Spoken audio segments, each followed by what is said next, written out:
Welcome to another episode of Six Figure Secrets for Fractional Experts. My name is Bradley Jacobs. I'm your host, the founder and CEO of Mylance. Today, I'm joined by Jon. Jon has a wealth of knowledge and experience in freelance, independent consulting, the future of work, best-selling author, multiple exited founder, got his own business going on with AI agents, PhD from the University of Toronto. I know I could go on. I'm not. I feel like that's validating you enough. But what would you say? Like, what would be the rest of that introduction that's relevant for the audience today? Grateful husband of 53 years, grandfather of four amazing kids, a great uncle of 32. Gosh, I mean, the rest of it, Bradley, is all family. Yeah, amazing, amazing. So let's talk about for a second the last, let's just say since COVID, so last 5 years, and the fractional freelance interim workforce has exploded. Yep.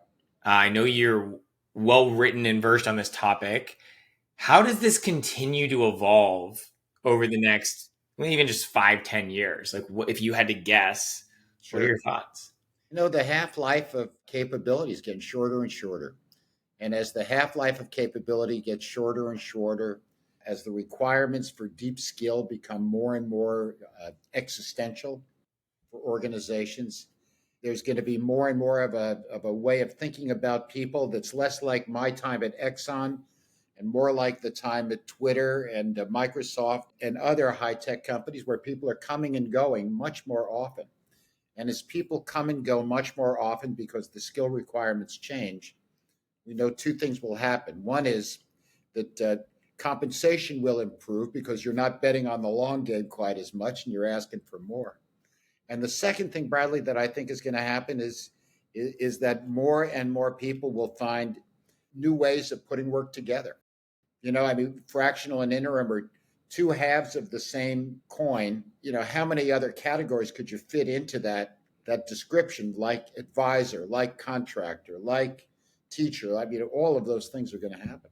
So I think we're going to see more and more, not instability, but more and more movement and organizations that are built to support that movement as opposed to being built to support a sedentary, more stable quality. I'm glad you brought up stability or instability, right? Because that's really the number one challenge that I consistently want to experience myself, but hear about, right? And especially maybe as projects get shorter, because there's more narrow expertise. Mm-hmm. So you say, okay, I'm going to make some good money because my expertise is incredibly valuable. But then the project only lasts a month or 2 months or 3 months, whatever it is. And so, how do I create stability in my work life going from project to project to project? Maybe advisor, maybe contractor, maybe interim, right? Like, there's all of these pieces of contribution to a company. How do I pull it together in a sustainable life that feels secure, feels comfortable? It's such a wonderful question, and it is the question of the ages. I think the answer has two or three elements. I was chatting with a cousin of mine, a younger cousin of mine, who was thinking about getting a master's industrial and organizational psychology. She said, "What did I think?" And I said, the problem with industrial and organizational psychology as a category is it was created after World War II. It doesn't exist here. It's not real any longer. You've got a different question to ask, which is, where are things going to be in 5 years and what do you want to be doing about those things? What part of the world do you want to play in and how do you want to play? And what skills and what tools do you need to do so effectively? But I think part of the solution is to not get lost in old characterizations, old areas, old ways of thinking about the future, and instead, A, look at the future. Second, ask yourself in how many different ways do you want to participate in that? Having a pretty rounded view of the stuff that I find interesting makes it a lot easier to see opportunities that I wouldn't see if I was only playing in one space. So part of that is really seeing the whole field and making sure that you've sent a message to the economy, to the universe, that you're interested in the whole field. And then, Bradley, I think you mentioned something super important, and that is you got to ask yourself, what do you really need to be good at? I mean, just what is it that not that defines you, but represents a combination of what you like doing and do well and becomes, if I may, your personal unit of competitive advantage.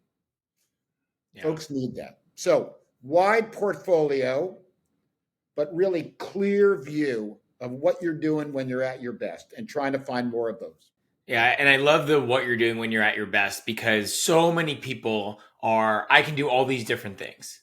And it's true. I'm not saying they're lying, but it's not really the best way to build out this portfolio and sustainable business, right? Because then it's kind of this ad hoc whack-a-mole of I'll do a little bit of this for that person, a little bit of this for that person, and I don't have a niche. I don't have an expertise. I'm not developing and deepening my expertise That's right. a lot of the time, right? I'm just kind of like, oh, I can help with a lot of different things, and it's this, I understand the challenge of I don't want to narrow my focus because then I'm eliminating all these opportunities when actually it's almost the opposite. Kind of is. You don't have to do it alone. If you read LinkedIn these days, and I have about 13 or 14,000 people that are interested enough in what I'm doing to follow me. And I follow a bunch of people as well. And so if I think about what I get in my feed on a daily basis, what that says to me is that people believe that they can count on one another to get help in finding opportunities. That doesn't mean the opportunities are presented to them on a silver platter, but it does mean that you're more likely to be successful because other people are inviting you into their hunting parties for work. So I think that if we sort of start with this seriatim we're creating, the first thing is spread out. Second is know what you're really good at. Third is make friends. You can't do this stuff alone. And to the extent that you can make friends and ask those friends, on the one hand, for feedback and ways to improve you, and on the other hand, for help in finding opportunities to work together with them, not for you, but with them, you're a whole lot more likely to be successful. Yeah. I mean, relationships, right? Being able to be referral partners. And it goes back to what I just shared because if I get to know you, John, and I know what you're specifically amazing at, it's pretty easy to refer people to you, right? Yes. Meet my friend Yes. John, he does this. Great. If I say meet my friend John, he's a really smart guy that can help you in lots of different ways. Not so good. Not so good. You're like, what do I do with that? Like that is useless. And you're raising a very important point, which is from the customer's perspective, the need has never been more unclearly defined, but perfectly required. So what I mean by that, and I didn't say that very well, is it's some version of I'll know it when I see it. Mm. And so one of the things that drives my friends in freelancing crazy, Gig AI was so impressive. In 2019, Rich Wilson was very excited to explain that he had used AI to help clients identify their project proposals because they were all over the place. They were a mess. We didn't know how much we wanted. We didn't know when it would start. We didn't know how it would end. Give us a whole bunch of people to look at, but we can't exactly define what they're going to be doing. And of course, we can't tell you how much they'd be making. Well, not very helpful. And so part of what needs to happen now as we think about clients is recognizing that on the one hand, they're going to be sloppy. And on the other hand, they're going to be looking for that perfect match. If you are not willing to operate in a sloppy world, do not be an independent. It just doesn't make sense. You're just going to drive yourself crazy. Yeah. One of my most interested questions for fractionals, for consultants, is the concept of selling time for money, right? Because at the end of the day, that's what it is. Sure it is. I like more of the selling output, selling value, selling expertise for money. It's the value based pricing. At the Yes. end of the day, though, it's your brain is what you're selling your brain, your time, your expertise. Yes. Over time, how can consultants think about shifting that so that there's a greater than the one to one? Because obviously, when you're selling a product or you're selling some sort of software, right? One to many scales incredibly well. Okay. How do consultants think about amplifying their, let's just say, revenue, really, given the constraints? If you take a look at expert networks are having both a good time and a bad time right now. Part of the problem is they're now competing with Gemini, they're competing with Claude, they're competing with ChatGPT, they're competing with all kinds of folks. But they're not really. that's the thing. If somebody goes to Perplexity or goes to Gemini or goes to Claude and says, give me a list of the top 20 freelance platforms in Germany, they'll give you a list of 20. Actually, they'll probably give you a list of 10, and then they'll say there's more if you'd like to see more, right? If you were to call me and pay me $500 an hour, because that's what I charge on these expert networks, and say, give me a list of the 10 or 20 most important platforms in Germany, I would say be more specific about in what areas, be more specific about what regions in Germany, be specific about whether you're including Austria in Germany, be specific about who you want identified to contact in those platforms, be specific about their reputation, et cetera, et cetera. In other words, you can get a superficial level of stuff from ChatGPT. If I now take that to the fractional or interim, you used to be able to get a lot of knowledge from those guys. Your point about, I feel bad to sort of charge them for telling them what I already know. You can't sell knowledge anymore, but you can sell wisdom. You can sell insight. You can sell a deep understanding of something. All that, if you think about expert networks, is going to do is going to confuse its market. And the job of people like Onyx One or GLG or those kinds of guys is to help the world understand that the difference between an expert network and a search by ChatGPT is the difference between knowledge and wisdom. Now, come back to the fractional, come back to the interim. You're in the business of selling insight. You're in the business of teaching people to know how to do something that they don't know how to do themselves and to do it extraordinarily well. That's what you're paid for. At the end of the day, I spent 9 months many years ago helping with the merger of Texaco Canada and Exxon in Canada. And I was, I don't know, like $7,500 a day. I mean, it was just crazy. And at the end of it, I asked the chairman and the president, did I earn my money? And he said, absolutely. And I'll tell you the story if I may. May I take a minute to tell you the story? Yes. He said, absolutely. And I said, what was it? And he said, at the very beginning of this, you had a conversation with the two boards brought together. And you gave us a warning. You said, we have a choice about whether to describe this as a merger or a compassionate acquisition.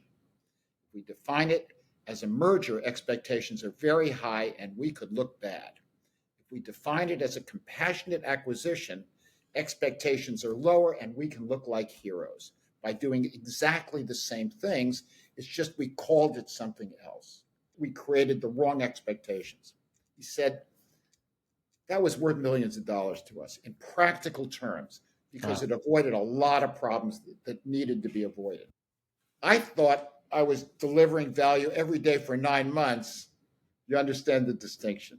Those guys said, nah, we had you at a low. I'm really glad you told that story, right? Because it is that practical example. And I tell this to people all the time. And this is literally the example of it because I didn't have one before. But if you add millions of dollars of value and it takes 5 minutes, I don't care, right? I don't care. It doesn't matter. You don't get paid for 5 minutes. You get paid for millions of dollars in value. Now, you don't capture the entire value of that. You get a percentage of it, right? That's how it works. But I don't care how long it takes you. And I love that. And, the other thing is you do have to remember that even if you did a great job on day one, it only lasts a day. Right. So even though at the end of the day, the chairman goes, yeah, that was what I liked.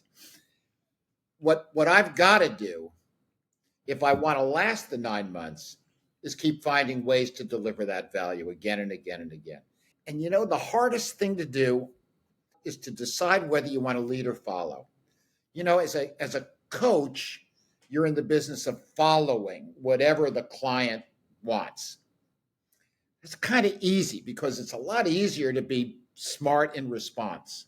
As a fractional, as an interim, increasingly, I think one of the challenges, and for freelancers generally, you got to be thinking ahead. You got to be thinking, what is it this person is going to be worried about needing from me over the next 3 to 6 months? How do I begin to factor that into my thinking? Yeah. Going back to sustainability for a second, Sure. you've been in the space for a long time. You've seen tons of people go through this. If you had to pick the number one method to consistently acquire clients, make your business sustainable over time, what would you say? You know, I'll tell you what I used to think, and I'll tell you what I think now.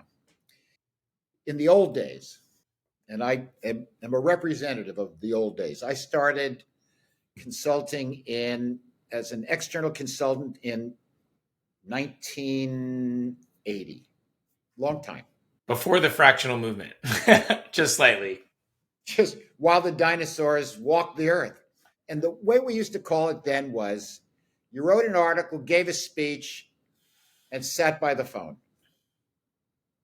That's the way in which we used to get work. And there was always enough work for good consultants that were invited to be sort of the folks that you worked with if you didn't want to work with McKinsey, you didn't want to work with BCG, et cetera, et cetera.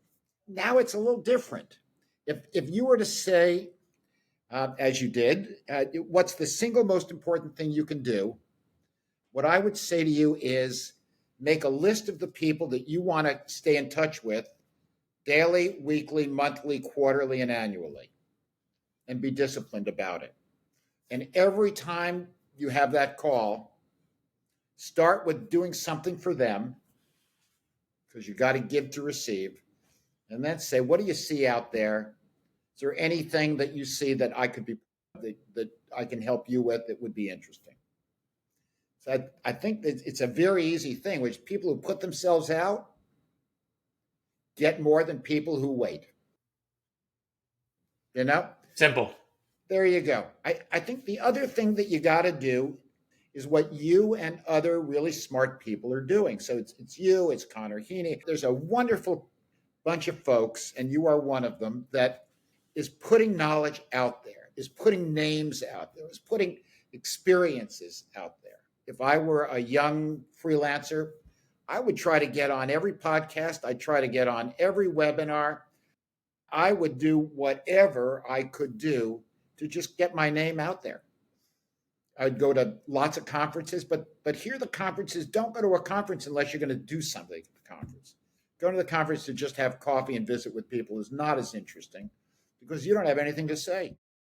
Create content, share your experiences. Yeah, exactly. I basically chop up my LinkedIn posts and I put them on Twitter, X, and I got a random DM yesterday inviting me on to a founder podcast. And it's like, look, you produce content, good things happen. I mean, there's lots of other good things that have happened, but it's just a super simple example. It's like, okay, I validated myself enough with content. Boom, I get invited to be on a podcast, and that's slightly more distribution for me and the company. Now, here's the next step. We have an interesting dilemma, those of us that write stuff. And that is that we like to write, but we're not so great at distribution. We kind of want that to be magic. Right now, I'm looking, actually, I'll say this publicly for anybody who's listening. I'm looking for a Substack coach because I am incapable of knowing how to get on Substack. I know how to write. I just don't know how to get on it. Same thing for LinkedIn for publishing. So, part of this is you've got to also think about, as you just pointed out, you're not only in the production of knowledge business, you're also in the distribution of knowledge business. My older son, I have two wonderful sons, and my older son was for a while an analyst for one of the big banks. And he was very popular analyst for one of the big banks. He had a team of 2 or 3 people, and really smart young MBA kind of folks. And that one of them once asked, well, what's the goal of this weekly report? And he goes, to be read.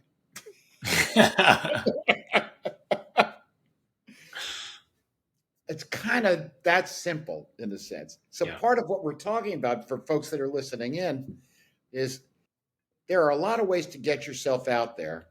There are a lot of listening posts to create. There are a lot of friends that you can engage. But what it takes is waking up, deciding that's your job. Yeah, you're in sales, It's whether you like it or not, right? As a business owner, you're exactly in right. sales. So, I Exactly mean, you got right. to do marketing and you got to do sales. It's exactly right. It's exactly right. So, the company that you're running now is in the AI space. You said you're building AI agents, small and medium sized companies. These terms get thrown around a lot, right? AI, machine learning, AI agents, LLMs, the whole thing. Talk to me like I'm a 10-year-old. Like, Sure. what It's do the you only guys way I build? know how, actually. Perfect.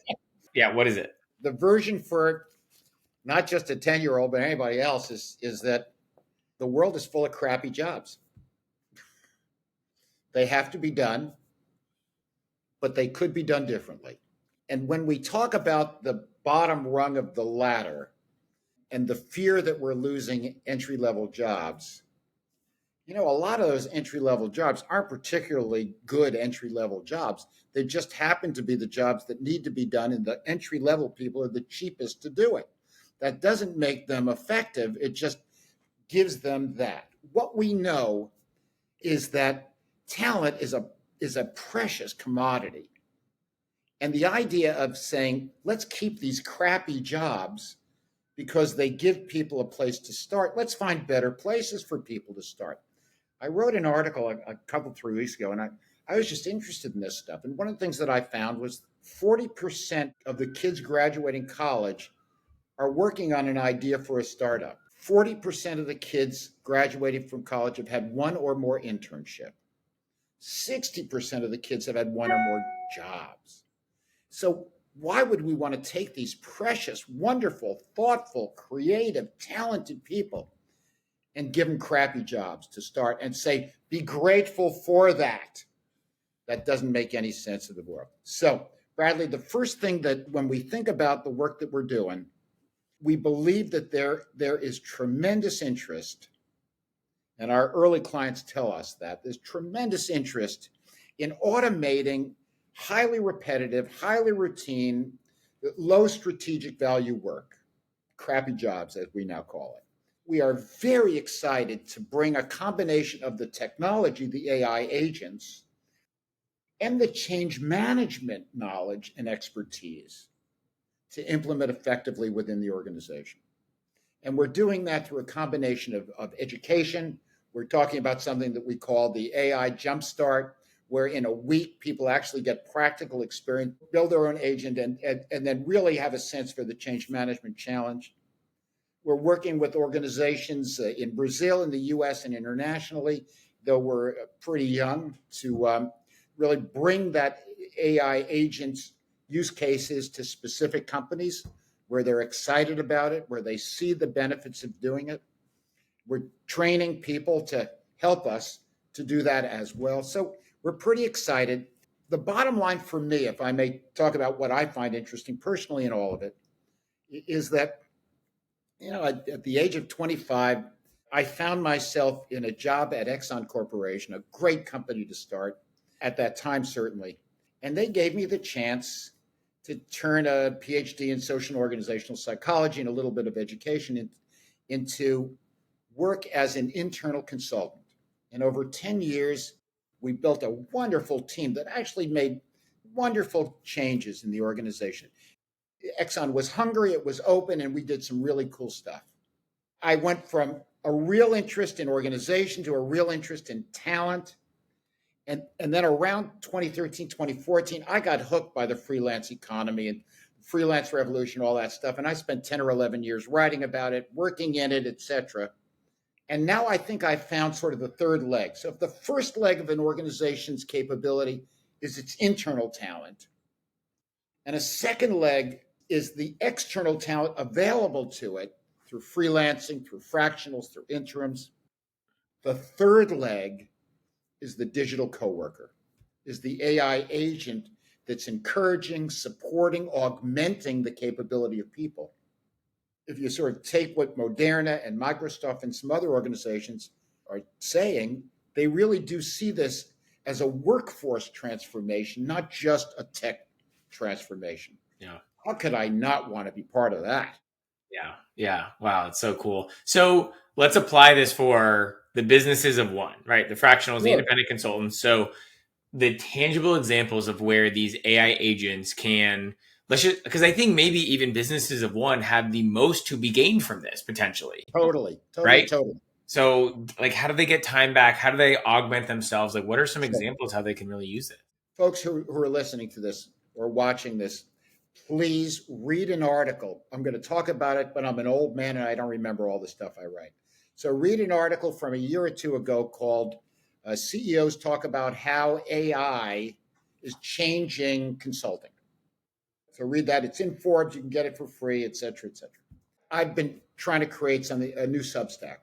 I'm not very good at it, but I'm trying to create it. I don't know how to work it, but I've been writing articles for it. Bradley, I have no idea how to take those articles and how to send them to the people that need to read it. That's kind of basic, right? You mean technically, Is like there you don't anything more elementary than that? like Now let like me keep te- going. like technically adding the articles into the Substack, or how to like grow the Substack? Like, do you have a Oh list of no, no, no, emails? no! It's technical. It's tech. I have no idea how to do it. But what AI allows me to do, if I were to spend 10 minutes, is it allows me to automate that process. So a click, click, and it's sent to 13 or 14,000 people. That's one thing. Second is the worst thing that freelancers can do, the thing that they're worst at is actually billing clients. Your smile speaks volumes. So get the AI to send it out on time. Right. Not only that, get the AI to write back 30 days later and say, you still haven't paid me. Yep. Two ways. Now we've now talked about marketing, now talked about not only marketing, but also getting paid. Third is AI is a powerful means of doing the research that used to take you a million years. Fourth, that last article that you wrote, turn it into a newsletter. That newsletter that you just wrote, turn it into a podcast. The podcast you just wrote, turn it into a webinar. It gives you extraordinary capability. So, is the business of one a real one? Absolutely. Absolutely. And it's not only a real one in freelancing and independent work, it's a real one in all kinds of areas. Yeah. So, absolutely. I think for folks that are willing to give AI a little bit of their time, the impact on their personal productivity and performance will be extraordinary. Yeah. So, I mean, let's make this tangible, right? Because you're an expert. I have been playing around with my AI automations and using whether it's Zapier, which is like a kind of an old version of AI, but it is automating workflows for me. More new, I've been using N8N to build more complicated workflows.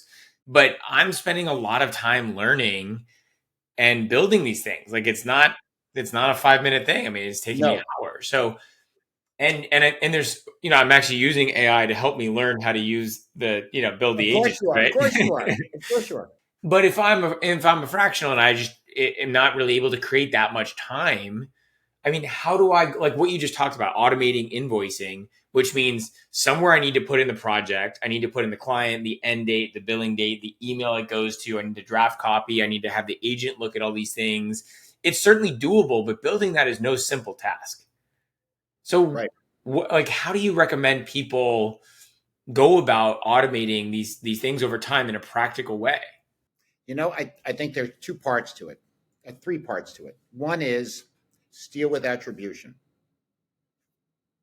I was thinking about my other son because I wanted to give equal billing to both sons, as I talked about them. So my younger son, I think, had developed a really wonderful set of formulas for his calculator when he was in high school. And I said, "Is that a business?" He said, "Nah, I'm just giving it away." There's an awful lot of stuff to be given away. So we go back to the community notion, we go back to the relationships, we go back to helping one another. Second is, join a platform. I mean, there are lots of platforms that are open source that don't require a large investment of part of your funds. Work with other people around that. Third is going to get easier. We just know it's going to get easier. And the fourth is, don't be silly. Mr. or Ms., spend a couple of bucks to make your life, easier. So I think all of those things are real. But what is truly at issue here, Bradley, and I think it's a big deal, is that people are now starting to imagine freelancing as a business and not as a lifestyle. and and as a lifestyle, well, we may do this and we may do that. And maybe if I have time, I'll do that. But I'd really, for me, being a freelancer is being a nomad. Living in Bali is more emblematic of being a freelancer than having a regular business. I think the future is going to be handed to people who take this more seriously and do all of the things in a disciplined way that they need to do to be in a situation like yours. Yeah. Yeah. I mean, I think, and you said it, like, spend the money or spend the energy, spend the resources.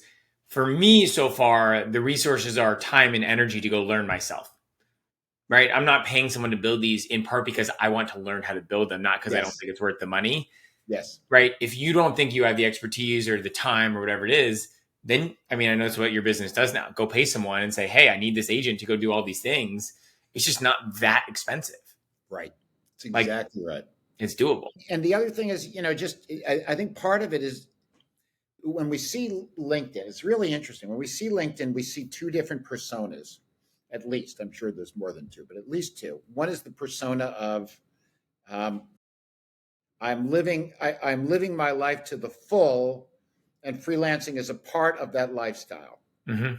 They're talking about where they are. They're talking about what they're doing. They're talking about the joys of their life. They're sharing their innermost pains. And then you got a whole second category of people that are saying, LinkedIn is a business organization. I want to know who I can connect with in order to achieve X, Y, and Z. There's room for both, but it's important to know kind of in which way you tilt when you're using these resources. That's not to be critical of anybody who thinks it's a lifestyle choice. God bless, it's my lifestyle choice as well. But to paraphrase Switzerland, it's a steel fist covered by a velvet glove. We must be both if we're going to be freelancing successes. Wow. Such good knowledge there. I'll also add around the sharing or stealing with attribution, if you will, is that in N8N, which is basically like Zapier on steroids for people that don't know what it is, they have an entire library they call templates. But they're not just templates. I mean, they are fully built out workflows that other people have built that they're open source and are sharing. So going in there to search, even invoicing, I bet you there is one. I haven't looked, but client invoicing workflow, I guarantee there is one, right?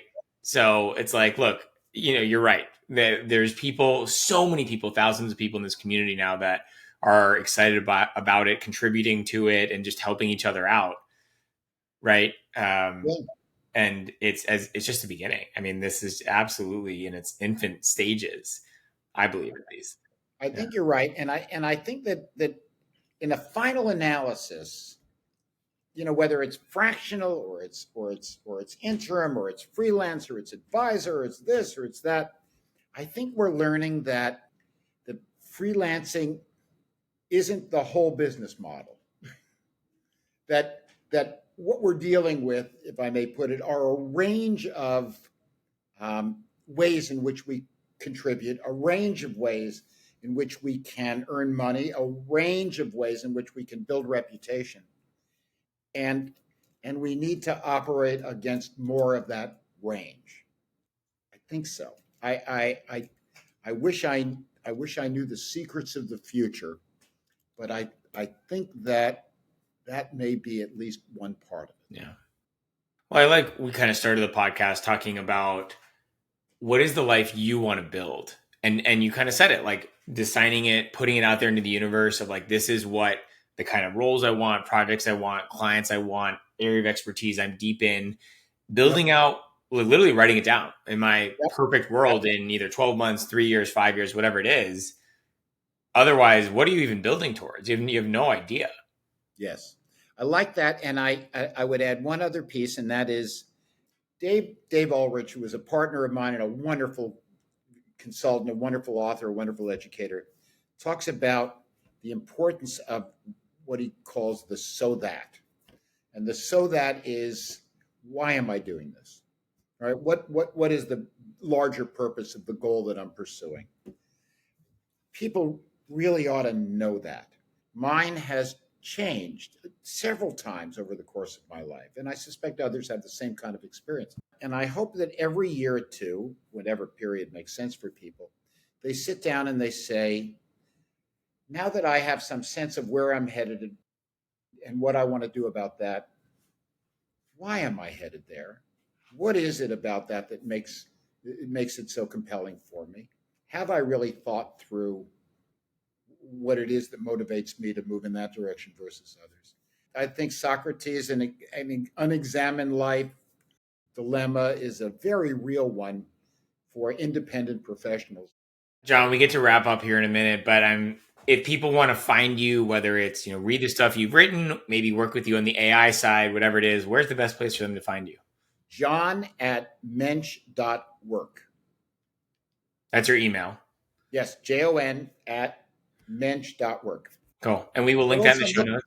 Or find me on LinkedIn, Jon Younger, PhD, and I'll respond. Okay. Amazing. Well, John, thank you so much for being here today and sharing all your wisdom and insights with us. Means a lot. Really enjoyed the conversation. Know it'll be a big value add.